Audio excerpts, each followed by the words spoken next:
듣기만 해도 산업과 기업이 저절로 이해된다. 최고의 애널리스트와 제야의 고수들에게 직접 듣는 투자 세미나 와이즈 클럽. 고정 댓글을 타고 오세요. 또 하나가 러시아가 아까도 이제 뭐 30만 추가 징집 이야기도 해주셨습니다만 예. 병력이 계속해서 부족하다면서요. 그래서 막 죄수들도 끌고 예. 가서 예. 전쟁에 참여시키고 예. 또 이제는 뭐 여성 죄수까지도 물색한다 하더라고요. 이게 맞는 예. 말입니까? 사실은 제가 좀 보면은 제가 나름대로 판단할 때는 좀 예. 과장된 측면이 있습니다. 그러니까 이게 좀 한번 제 나름대로 한번 재구성을 해보면요. 제가 이제 예. 정답이라는 얘기가 아니라 그러니까 이렇게 볼 수도 있다는 측면일 텐데요. 네. 저는 지금까지 우크라이나 러시아 전쟁을 지켜보면서 그러니까 러시아에서 그러니까 사실은 서방 국가에서는 찾아보기 힘든 개념인데 유색 역량의 소멸이라고 하는 개념이 있는데 쉽게 말하면 전쟁이 벌어지는 구역에서 네. 생물체를 다 제거한다는 개념입니다. 뭐 사실은 너무 쉽게 무서운 개념인데? 인간들을 다 없앤다는 뜻이거든요. 예. 근데 제가 이제 그때는 잘 몰랐는데 지나라고 생각을 해보니까 러시아 입장에서 우크라이나랑 전쟁을 했을 때 그러니까 우크라이나의 어떤 무기 자체를 소모하게 한다는 개념보다는 그러니까 우크라이나 군 병력 자체를 인력 자체를 소모하는 개념이 있었던 것 같아요. 그러니까 군 역할을 하는 사람을 다 그냥 제거해 버리려 한다. 예. 그러니까 생각을 해보면 러시아 입장에서 볼 때 예. 우크라이나 군이 쓰는 무기는 무한정 뒤에서 공급이 될 것이다. 미국과 뭐 유럽이나 서방 국가들이 예. 다 지원하니까 무기를 소모하게 해봤자 이거는 뭐 끝나지 않는다. 대신에 그 무기를 운용하는 우크라이나 군 자체, 인력 자체를 소모하게 되면은 거의 우크라이나 남자들 다. 예. 그렇게 됐을 때 뭐랄까요? 사실은 무기가 아무리 많고 좋아도 예.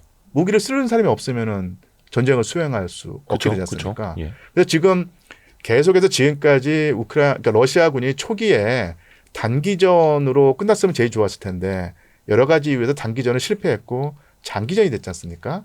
그때 목표를 그러니까 소모전을 구상했던 것 같아요. 일부러라도.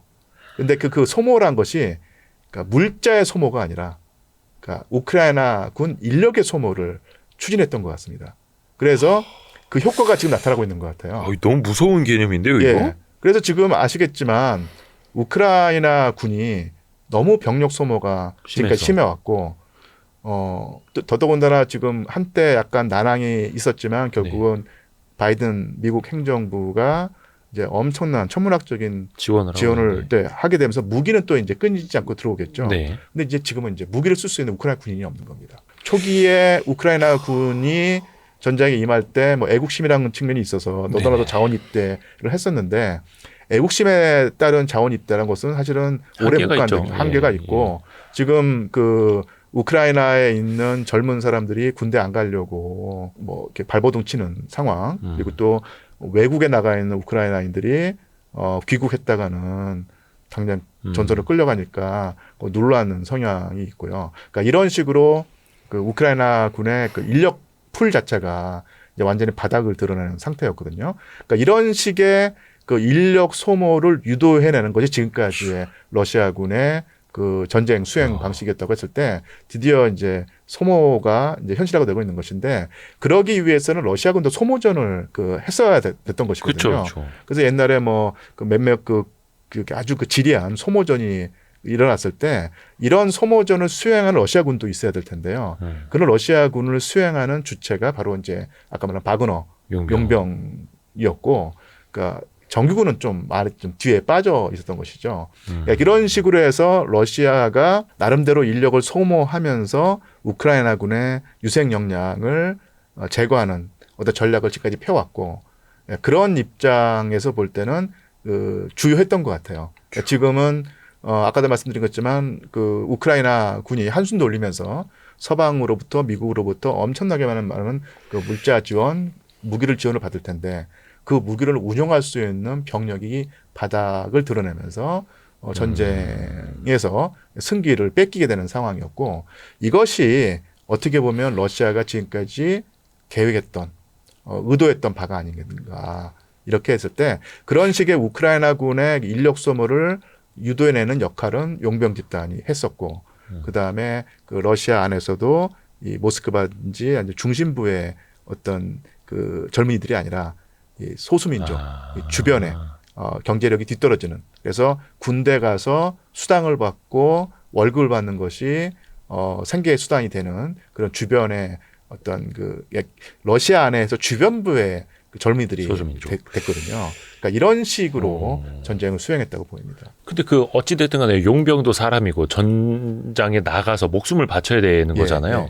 그럼 그들은 보통의 월급으로 그 용병을 하려 할까요? 뭐 어때요? 이게 그 경제적으로 뒤떨어지는 그게 뒤떨어진 후진 지역에서는 나타날 수 있는 그것이 엄청나게 그 큰 돈이라는 얘기죠. 일반 그 기업 다니는 것보다. 그래서 그 어떤 일을 해서 버는 소득이란 것이 뭐 한정돼 있고 그냥 뻔한데 군대가 위험하지만 군대 가서 복무하면 큰 돈을 벌 수 있고요. 그 다음에 그 위험 수당이라고 하나요? 이게 상당히 매혹적인 수당입니다. 그래서 그런 것을 바라고 입대하는 그 변방 젊은이들이 상당히 많이 있고 그리고 또 그 아까 제가 그 죄수 얘기를 했었는데요. 네네네. 그 한창 러시아도 그 소모전을 벌일 때는 인력이 필요하니까 일부라도 이 죄수들을 활용해 가지고 쉽게 말하면 너 감옥에서 평생 썩을래 아니면 위험한 전투 임무 수행을 해서 살아남으면 무죄 방면될래 했을 때 그 뭐랄까 죄수 중에서 이 전선에 나가는 걸 택하는 사람이 있었겠죠. 근데 그런 식으로 러시아도 한창 인력 소모가 심할 때는 죄수까지도 활용을 했었는데 지금은 그런 단계를 지났고 러시아로서는 이제 속도를 조절하면서 계속해서 승기를 잡았다고 생각했을 때 굳이 뭐 죄수를 활용할 필요는 그 단계는 아닌 것 같아요. 이제는 약간 속도 조절하면서 계속 우크라이나군을 밀어붙일 수 있고 그 다음에 서방과의 미국과의 어떤 협상을 생각하면서 한다고 했을 때 굳이 지금은 이제 뭐 죄수 병력까지 활용하는 소모전 아니면 그런 그 아주 그 뭐랄까 피말리는 싸움을 할 필요는 없다고 보이고 아마 그 많은 분들이 그 좀 오해하시는 부분이 아직까지도 러시아군이 쉽게 말하면 아주 어려운 처지에 있다. 그리고 뭐 위기에 처해 있다고 하시는데 사실은 지금 객관적인 상황을 재구성해 보면 러시아군으로서는 전쟁의 승기를 잡고 차근차근 우크라이나군을 압박하는 모양새가 되고 있는 것 같습니다. 시간은 러시아 편이다, 막 이런. 그렇죠. 근데 러시아가 그러면 이 전쟁이 장기화되는 것도 어떻게 보면 이제는 큰 부담이 되지 않는 그런 국면으로 만들고 있는 거예요. 그러니까 물론 전쟁을 한다는 것이 부담 자체를 아예 없앨 수는 없는데, 그러니까 러시아가 감당할 수 있는 수준으로 부담을 맞추는 데는 성공하는 것 같고요. 그럼 이 전쟁의 키를 또 러시아가 잡고 있다. 그러면 물론 이제 나토가 무기를 지원한다 하더라도 군사력 자체를 지원하지는 못하잖아요. 그렇죠. 그러면 말씀하신 것처럼 우크라이나 병력은 계속해서 줄고 있고 러시아 입장에서 변수가 될 만한 요인은 그럼 뭐가 남아 있을까요, 지금? 그러니까 이게 지금 그 미국과 그 서방이 어떻게 나오냐일 텐데요. 당장 그 가장 가까운 그 사건으로, 그러니까 사건이라고 해볼까, 이게 분수령으로서는 미국 대통령 선거가 있겠죠. 바이든 행정부가 재선될 것이냐, 아니면 그 트럼프라고 하는 그 인물이 대통령이 다시 돼서 그러니까 우크라이나 전쟁을 매듭질을 할 것인가. 여기가 이제 트럼프랑은 조금 통하지 않나요? 푸틴이랑? 상당히 통하죠. 예전에 뭐 막 푸틴 통해서 누구를 침략하라고 하는 막 이상한 소리도 하고 막 트럼프가. 그러면 오히려 트럼프가 되면은 전쟁이 좀 바이든 행정부보다는 훨씬 더 적극적으로 중재하거나 전쟁을 끝내려고 하는 입장에 설 것이고요. 또 하나 이제 이게 유럽 입장일 텐데요. 유럽이 지금까지 상당히 고민했던 바가 이거 같아요. 미국의 어떤 군사력 밑에서 자기네들은 군사비를 아끼면서 경제 발전을 해왔는데 지금 미국의 어떤 그 상황이란 것이 이렇게 녹록지 않고 더더군다나 트럼프가 대통령이 되면은 예전과 같이 미국 군사력을 활용해서 자국의 안보를 지키는 이런 좋았던 시절은 다 사라지게 되는 것이거든요. 이제 쉽게 말하면은 유럽으로서는 이제 쉽게 말하면 홀로서기를 해야 된다. 그렇죠. 그래서 더더군다나 지금까지 유럽의 군사력이란 것이 그러니까 러시아랑 그 뭐랄까요 그 겪어보니까 네. 포탄 생산량도 이게 상당히 그 허술하고 음. 러시아의 위협에 맞설 만큼 그 유럽의 어떤 그러니까 군사력을 키우는데 짧으면 4년, 5년, 길게는 10년이라고 하는 네. 세월이 걸린다는 얘기거든요. 네네. 이것을 이제 인식하고 미국의 뒷배만 믿고 우리가 그냥 할 수는 없다. 자체 군사력을 키워야 된다라는 이제 판단을 한 것 같습니다. 그 선두주자가 바로 제가 볼 때는 그 프랑스의 마크롱 대통령이었던 듯하고요. 그렇죠. 이제 프랑스 마크롱 대통령은 예. 이제 아예 러시아 본토를 타격할 수 있는 뭐 무기도 지원하다 뭐 되게 예, 세게 예, 나오더라고요. 그래서 사실 전쟁 초기에는 오히려 마크롱 대통령이 예. 그러니까 푸틴 대통령이 좀 체면 좀 살려주면서 중재하려고 그런 입장에 썼었는데 예. 지금 와서는 가장 강력하게 오히려 영국보다 더 강력하게 세게 나가는데 그 이유가 이렇게 추정을 해볼 수 있을 것 같아요. 일단 그 프랑스라는 나라가 아프리카에서 네. 상당히 어떤 종주국 역할이라고 할까요? 아니면 그 골목대장 역할을 했었는데 지금 오히려 그 아프리카에서 프랑스가 밀려나고 있고 그 빈자리를 러시아가 메우고 있거든요. 그래서 지금 사하라 사막 그 바로 밑에 그 있는 국가들이 여러 개가 있는데 예. 거기서 일련의 그 정변이 일어나면서 프랑스 세력이 밀려나고 있고요. 그 빈 공간을 그 러시아가 메우고 있거든요. 여기서 상당히 뭐랄까요, 그 마크롱 대통령이 좀 열을 받은 것 같아요. 우리가 아프리카의 어떤 큰형님 노릇을 해봤는데 이곳을 자꾸 러시아가 비집고 들어와서 쫓아내니까 러시아 이거 정말 마음에 안 든다. 이런 생각 때문에 강경한 입장을 취한 것 같기도 하고요.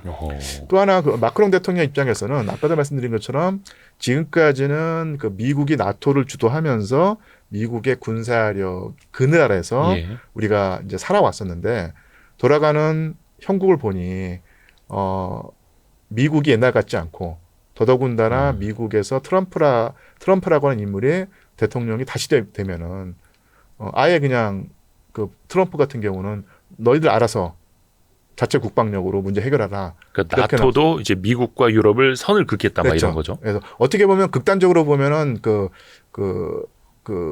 트럼프 대통령 정부가 들어서면은 나토 체제가 깨질 가능성도 있습니다. 미국 입장에서 보면 아니 우리 사기도 지금 급급한데 천문학적인 돈을 들여가지고 나토를 유지할 필요가 없다고 생각하면서 그 동맹 체제를 깰 가능성도 있거든요. 근데 그건 극단적인 경우겠지만 어쨌든 간에 유럽이 홀로서기를 해야 되는 상황일 텐데 만약에 흐름이 그것이라고 하자면 선두주자가 프랑스가 되겠다라고 생각을 하면서 미국 없는 유럽을 구상을 할 때 프랑스가 그 중심 국가가 돼야 한다고 생각을 한 것이고 네. 그런 입장에서 보면 러시아와 대립각을 세우는 어떤 형국이 된다고 할 수 있다는 얘기죠. 이야, 그래요.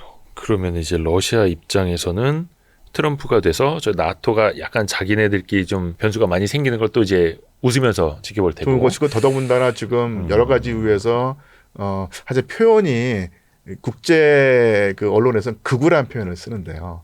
유럽이. 예, 유럽에서 지금 그쵸. 극우 정치 세력이 속속 승리하고 있지 않습니까? 그렇죠. 이게 푸틴 입장에서 보면 나쁘지 않죠. 그러니까 이 극우라고 할 수 있지 모르겠지만 어쨌든 간에 기존의 유럽의 정치 세력이 퇴조하고 국내 문제 더 신경을 쓰고 이민에 반대하고 괜히 그 국제 그 해외 동맹 운운하면서 나서지 말자. 예, 자기 나라의 어떤 에너지를 해외에서 허비하는 입장에 반대하는 입장 그런 정치 세력이 집권을 하게 되면 예를 들어 프랑스 같은 경우는 그 국민전선이라고 하나요? 네네. 그 마리 르팽이라고 하는 인물이 그 집권을 하게 되면은 또 다른 마크롱과는 또 다른 입장을 취할 것이거든요. 그러니까 이런 형국이 푸틴 대통령으로서는 나쁘지 않죠.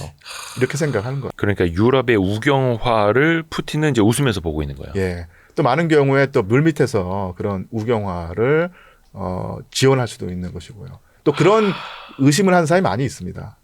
뒤에서 러시아가 약간 그렇게 하는 거 아니냐. 예. 예전에 뭐 몇 해 전에 보면은 그 힐라리 그 클린턴 후보하고 네네. 트럼프 후보하고 맞붙을 때 예. 그 러시아가 적극적으로 개입을 해서 힐라리를 깎아내리고 그 트럼프를 트럼프를 띄워줬다. 띄워주는 이런 것이 있었다라고 미국의 민주당 세력이 상당히 의심하는 바가 있었고요. 그러니까 비슷한 예가 또 유럽에서도 있었고요.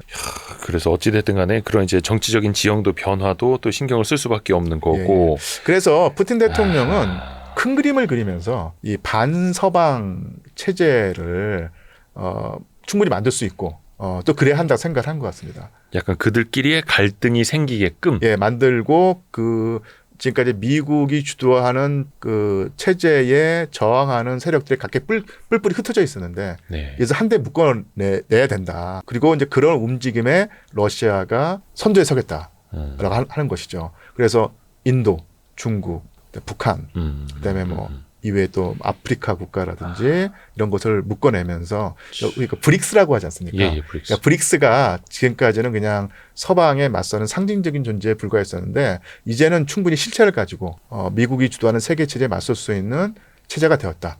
그리고 그 브릭스 체제, 그다음에 그 제가 갑자기 생각이 났는데 그 글로벌 사우스라고 하나요? 네. 네, 그런 체제를 그러니까 반 미국, 반 서방 체제로 묶어내겠다. 그 작업을 우리 러시아가 하겠다. 이렇게 생각을 하는 것 같아요. 이야, 이게 되게 큰 그림이네요. 그렇죠. 큰 그림이네요. 이것도 또 무섭기도 하고. 혹시 그 러시아 우크라이나 전쟁이 벌써 이게 몇 년입니까? 2년 반 반 넘었고 3년째에 다다르고 있죠. 혹시 휴전 가능성은 어떻게 돼요? 휴전- 그러니까 뭐 트럼프가 대선에서 되면 그때나 좀 기대해 볼 수 있을까요? 예, 그러니까 아마 물 밑에서는 아마 지금 작업이 이루어진다고 보여요. 근데 그 뉴스는 뭐 한참 전부터 막 예. 나오긴 했었는데. 근데 이제 결국은 이거 바이든 행정부로서는 대통령 선거 전까지는 예. 협상을 한다는 티를 안 낼 거고요. 그 다음에 우크라이나 군이 급격하게 붕괴되는 사태를 막으려고 안간힘을 쓸 겁니다. 그러니까 우크라이나가 붕괴되면 이제 나토가 위험해지는 거잖아요. 그렇죠. 나토도 위험해지고 미국 국민의 입장에서 볼 때는 예. 그렇게까지 공을 들였는데 결국은 그 러시아군이 승리하고 우크라이나 군이 패배하는 것은 이 바이든 행정부 책임 아니냐. 그렇죠. 문양 빠지죠. 예, 물량 빠지게 되고 더더군다나 또 바이든 행정부가 생각하지 못한 것이 바로 이제 그 이스라엘 팔레스타인 분쟁이었거든요. 분쟁이 두 군데서 벌어진다고 했을 때 네. 미국은 당연히 우크라이나보다는 이스라엘을 돕는 데 더 주력하기 마련이고 네. 그런다고 했을 때 더더욱더 이제 이 이스라엘 그 팔레스타인 분쟁이 장기화될 때 더더욱더 이제 우크라이나는 관심 밖에서 멀어지게 될 겁니다. 그래서 지금 매듭을 지으려고 하는데 예. 매듭을 지을 때 모양새 좋게 매듭을 짓는 방법이 일단 대통령 선거까지 버티고 나서 11월까지. 예, 그 다음에 뭐 바이든 행정부가 되든 트럼프가 다시 권토 중례하든 협상이 그 다음에 이제 더 급격하게 벌어질 가능성이 있죠. 그러니까 이제 서방 유럽 입장에서는 우크라이나라는 큰 완충지대가 있어야 되는 거고. 예, 근데 이 전쟁을 끝내려면은 러시아가 빼앗았던 땅을 또 이렇게 반환하지도 않을 거고. 예, 예. 그러니까 우크라이나한테 야 너네 한 4분의 1 정도 좀 잃어도 돼. 좀 예, 이쯤에서 끝내. 예. 또 이럴 수도 있는 그렇죠. 거고. 근데 우크라이나 또 그건 죽어도 싫다고 하고. 예. 지금 완충지대라는 말씀을 꺼냈는데 정말 중요한 개념인데요. 예. 서방의 입장에서 볼 때는 이 호전적인 러시아로부터 서방을 지키는 중요한 완충지대로서 우크라이나가 설정이 되지만 또 러시아 입장에서 보면은 네. 러시아 입장에서도 보면 우크라이나는 완충지대입니다. 아 러시아 입장에서도 예, 예. 나토가 가까이 오면 안 되니까. 예, 러시아 입장에서는 이 미국을 위시한 나토가 예. 오히려 자기네들을 위협한다고 생각을 하거든요. 또 역사를 놓고 볼 때 러시아와 소련의 입장에서는 러시아는 한 번도 먼저 싸움을 건 적이 없다는 거예요. 서방을 상대로. 서방을 상대로. 예, 서방을 상대로. 그래서 19세기에는 나폴레옹이 쳐들어와서 유린을 했었고 모스크바가 잿더미가 됐었고 20세기에는 나치 독일 히틀러가 쳐들어와서 사실은 뭐 러시아 전체가 다 쑥대밭이 됐었고 뭐 정말로 그 고통스러운 4년을 보냈고요. 21세기에 미국이 예. 나토와 함께 그런 침략을 해 오리라는 보장이 안 하리라는 없다. 보장이 없다. 그런 그 위험을 줄이기 위해서는 우크라이나가 반드시 완충지대가 돼야 됐었는데 러시아 입장에서. 예, 자꾸 우크라이나에서 서방으로 넘어가려는 움직임이 있으니까 거기에 이제 신경 과민적인 반응을 보여왔었고 결국은 2022년 2월에 전쟁을 해서라도 이 러시아라는 완충지대를 지켜야 한다고 생각을 했던 것이거든요. 우크라이나라는 완충지대를 지켜야 된다. 나토로부터. 야. 그래서 이 헨리 키신저라고 하는 뭐 네네네. 얼마 전에 돌아가셨지만 이분이 냉전 시대 때 국제 전략을 짰던 네. 미국의 그 쉽게 말하면 책략가일 그렇죠. 텐데 외교의 신. 예, 이분이 아니면 그 미국의 어떤 유명한 정세 그 분석가들이라든지 네. 이런 분들이 우크라이나는 정말로 중요한 곳이다. 음. 여기서 전쟁이 일어난다고 했을 때 이것은 그 단순한 그 국지적인 전쟁이 아니라 세계의 정세와 이 판의 구조를 완전히 바꿀 수 있는 어떤 그런 곳이라고 한 것이거든요. 그러니까 이런 면에서 볼 때 그 판단이 사실은 맞았던 것이죠. 우크라이나 전쟁이 일어나는 것이 단지 그 국지적인 그러니까 러시아와 우크라이나의 전쟁이 아니라 서방과 러시아의 관계를 바꿔놓을 수 있는 어떤 그런 결정적인 사건인 것이고 그다음에 또 서방과 러시아의 관계에서 그치는 것이 아니라 이제는 그전까지는 주변부라고 할 수 있었 인도라든지 브릭스라든지 중국이라고 하는 국가들의 위상이 더욱더 커지게 되는데 그것을 단적으로 보여주는 것이 바로 우크라이나 전쟁이라고 할 수 있습니다. 그러니까 러시아가 그렇게 심한 미국과 서방의 집중적인 제재를 받으면서도 버틸 수 있었던 이유가 자체 양면도 분명히 있지만 인도라든지 중국이라든지 이런 나라들이 중립을 지킨다든지 아니면 그 몰래 러시아랑 경제 교류를 하면서 러시아를 이렇게 뒷받침해주는 측면이 있었던 것이거든요. 그러면서 이제는 뭐 서방과 러시아의 대립뿐만 아니라 이제는 미국이 이끌어오던 그 일극 체제가 이제는 어쨌든 간에 재편되기 되는 그런 방향에 있는 것이고 그런 방향 속에서 중국과 인도가 상당히 크나큰 존재감을 드러내고 있다. 근데 아마 러시아 푸틴 입장에서는 미국과 대항한다고 했을 때 반드시 인도나 중국을 끌어들여 가지고 자기 편을 만들고 싶어 했을 것이겠죠. 네. 그런 면에서는 이 우크라이나 러시아 전쟁이 아예 그냥 지구 전체의 판도를 바꿔놓을 수 있는 어떤 그런 계기가 된다고 볼 수 있는 것이고 그런 의미에서 키신저라든지 미국의 어떤 그 지정학 연구자들이 했던 얘기가 맞다고 할 수 있다는 얘기죠.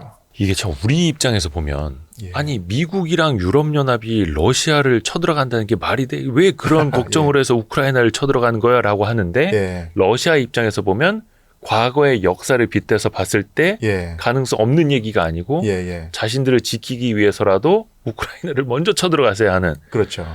그러니까 이게 참 입장에 따라서 이렇게 극명하게 달라집니다. 맞습니다. 그래서 이 그 러시아 입장에서 보면 예. 사실은 그 서방이 러시아를 공격한다는 것이 그러니까 물리학 법칙은 아니죠. 예. 근데 우리가 흔히 말하는 경험칙이란 말을 쓰지 않습니까? 경험칙. 경험에 따른 법칙으로 해서 그러니까 예전부터 항상 서방의 강력한 국가가 러시아를 침공했던 것이 거의 그 물리학 법칙과 같은 변함없는 그 경험칙이었다.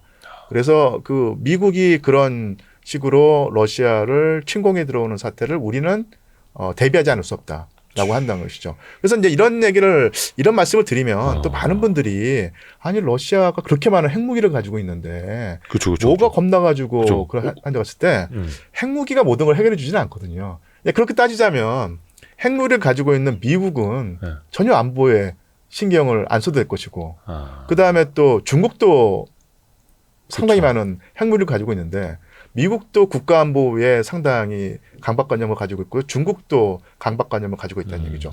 핵무기란 것이 상당히 유리한 고지를 점령하는데 중요한 것이지만 그것을 가지고 있다는 것 자체가 그 나라의 안보를 100% 이제 보장해 주지는 않는다고 했을 때 분명히 그 러시아가 핵무기를 가지고 있는 것은 사실이지만 그렇다고 해서 이 나라가 그 핵무기를 가지고 있다고 해서 외국의 침공을 보리라고 하는 어떤 그런 판단을 우리가 내릴 수는 없다고 볼 수 있는 것이죠. 그래서 우리한테는 비록 이해가 되지 않는 인식이겠지만 예. 러시아 사람들의 입장에서는 그 사람들의 경험과 역사를 놓고 보면은 서방이 더 공포스러운 존재고 서방이 우크라이나라고 하는 통로를 통해서 러시아로 밀고 들어올 가능성을 자기네들은 대비하지 않을 수밖에 없다. 이렇게 볼 수 있다는 것이고요. 그래서 우리가 뭐 좋든 싫든 상대방 입장에서도 생각을 해보고 그래야 또 협상이 될 테니까 예. 또 역사도 배워야 하는 이유가 또 여기에 예. 있는 거고요. 우리 류한수 교수님한테 다음번에는 그 세계 2차 대전이나 예. 전쟁사를 이야기 듣는 것도 되게 유익할 것 같습니다. 맞습니다. 예.